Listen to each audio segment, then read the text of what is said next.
જય માતાજી બધાને। ઓછી મલાઈમાંથી પણ નીકળશે ઘણું બધું ઘી। આ એક વસ્તુ ઉમેરો, મિનિટોમાં બની જશે બજાર કરતાં પણ સારું ઘી। ગુજરાતીઓના ખોરાકમાં દેશી ઘીનો ઉપયોગ ખૂબ થાય છે, કારણ કે ઘણી બધી વાનગીઓમાં અમુક વખત દાળમાં પછી ઘીથી જ વઘાર કરવામાં આવે છે। દેશી ઘી કોઈપણ વાનગીમાં ઉમેરવાથી તેનો સ્વાદ તો વધે જ છે, આ સાથે જ તે આરોગ્ય માટે પણ ખૂબ ફાયદાકારક છે। શાકભાજી અને દાળમાં ઘીનો વઘાર આખું ઘર સુગંધિત કરી દે છે અને કઢીમાં પણ ઘીનો વઘાર ખૂબ જ સરસ ટેસ્ટી લાગે છે। ગરમા ગરમ ઘીવાળી રોટલીનો સ્વાદ તો મજેદાર જ હોય છે અને કેરીનો રસ સાથે તો રોટલી કેટલી સરસ લાગે। આજકાલ તમે સાંભળ્યું હશે કે બજારમાં નકલી દેશી ઘી ખૂબ વેચાય છે, તેથી ઘણા લોકો ઘરમાં દૂધની મલાઈથી તાજું ઘી બનાવે છે। આમાં મહેનત જરૂર લાગે છે, પરંતુ દેશી ઘી સ્વાદમાં ઉત્તમ અને એકદમ શુદ્ધ હોય છે। આથી આનું સેવન આપણા આરોગ્ય માટે પણ ફાયદાકારક છે। જ્યારે બજારમાં ઘીના નામે તમને પૂરા પૈસા વસૂલવામાં આવે છે અને તેમાં રિફાઇન્ડ તેલ વગેરે મિક્સ કરીને બનાવવામાં આવે છે અને ખાવાથી આપણા પૈસા અને શરીર બંનેનું નુકસાન થાય છે। જો તમે પણ ઘરમાં મલાઈ એકઠી કરીને ઘી બનાવો છો અને તમને આ પ્રક્રિયામાં વધુ સમય લાગે છે અને ઓછું ઘી મળે છે, તો આજે અમે તમને આ લેખમાં એક સરળ ટ્રીક બતાવવા જઈ રહ્યા છે, જેના દ્વારા તમે થોડી મલાઈમાંથી ઝડપથી વધુ પ્રમાણમાં ઘી બનાવી શકો છો। આ માટે તમને વધુ મહેનત કરવાની જરૂર નથી અને ન તો વધુ પૈસા ખર્ચવાની જરૂર નથી।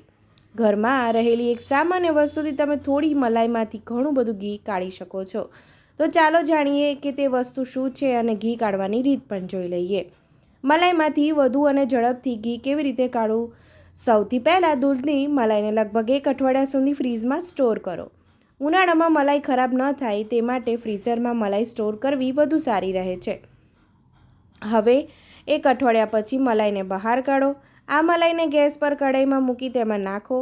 જ્યારે મલાઈ થોડી ઓગળવા લાગે ત્યારે તેમાં એક ચપટી સાઇટ્રિક એસિડ નાખી દો। સાઇટ્રિક એસિડ સિવાય તમે લીંબુના જે બીજ આવે છે એને પણ પીસીને પણ તમે મિક્સ કરી શકો છો।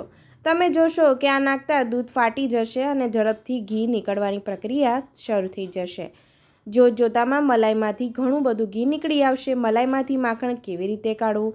મલાઈને પહેલાં ફ્રીઝરમાંથી બહાર કાઢો, પછી તેને ગ્રાઇન્ડરની મદદથી એને વલોવવાનું છે, પછી માખણ કાઢો।